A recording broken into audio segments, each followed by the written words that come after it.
rung cầu của mùa cho mong tao có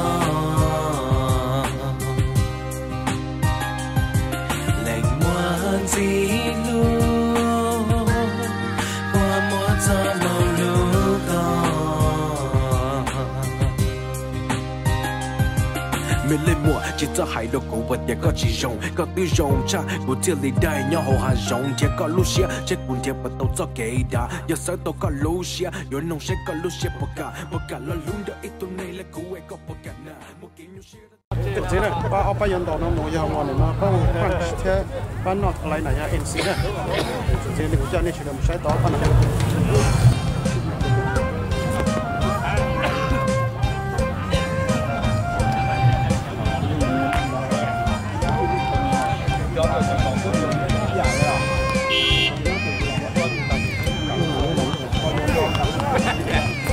Chàng này ha.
Đây các bạn phải cuốn tàu nghẹn cả.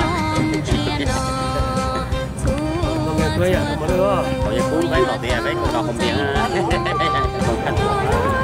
Bây giờ nó cái cha này nó nghĩ ra ba một tan kia, ba một tan bên đầu nha.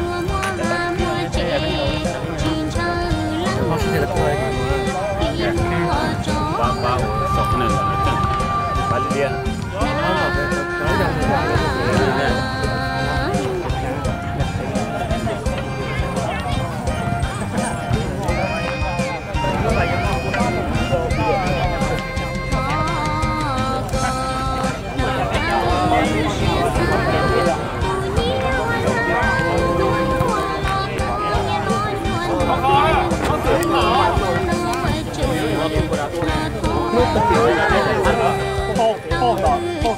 Nên rất là nọ đi á, nên nọ có được chút à, anh chỉ định cái tới được cái này có thế, bây giờ đã nó treo lên ai thì nên chơi nhiều lắm phải, nghe này tao đây đó là tao phải đưa cho nó lên nào được trong khu đó, nè, cho nhả gì, đến đây cho nó điện xí nhiều lần mà cũng lúc rồi dài mình cho mà nó, chưa cái gì mà đang làm chút khổ đấy, thì nó bảo là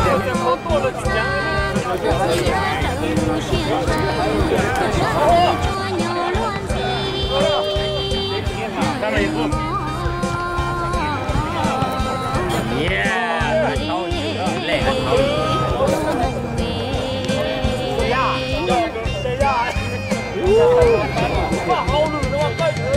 Hãy subscribe cho kênh Ghiền Mì Gõ để không bỏ lỡ những video hấp dẫn.